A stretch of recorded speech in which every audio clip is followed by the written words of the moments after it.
गुरुजी, मैं ये पूछ रही थी कि मेरे जो ससुराल पक्ष है ना, उसमें आपने बोला कि हक के लिए लड़ो, हक के लिए लड़ो। हक के लिए बोलना ससुराल से क्या उचित है?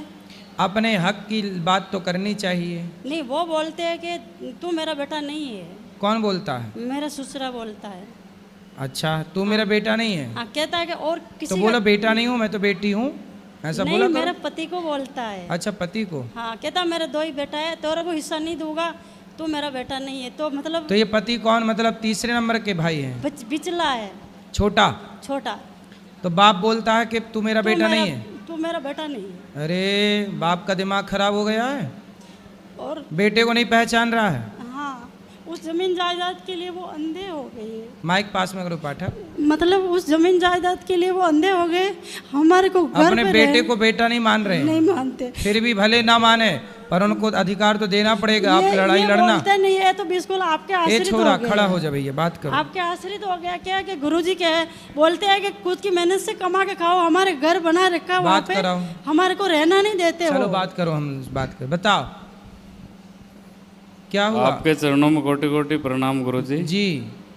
वो गुरुजी शुरू से ही ऐसे ही करते हैं वो तो। पिताजी? पिताजी। तो आपको नहीं देना चाहते कुछ? हाँ, वो बोलते कि मेरा बेटा है ही नहीं। तो अरे ऐसे कह देने से थोड़ी, पैदा काहे किए रहे? जब पैदा किए तब तो बड़ा मजा आया रहा। ये अब दान संपत्ति देने के टाइम पे नखरे बता रहे हैं तुम्हारे पिताजी, रो रहे हैं। छाती पे चढ़ के लेना, पैदा किया है तो दो। पैदा करने में तो बड़ा मजा आया रहा तब, अब देने में रो रहे हैं। वो नहीं चाहते गुरुजी के। अरे चाहेंगे, सरकार नियम है, 3 बेटे हैं तो बाप की संपत्ति तीनों को दी जाएगी, ये नियम है। थोड़ी थोड़ी करके बेचते, कभी तो बंगला बनाते, कभी बेच गाय लाते। हमारे को नहीं। तो मैंने बोला जमीन मत दो, पर मेरे को नकलने के लिए रिश्ता गला दे दो, वो भी नहीं देते। हमारे खेत के अंदर बना बताओ रखा कैसा है। बाप है।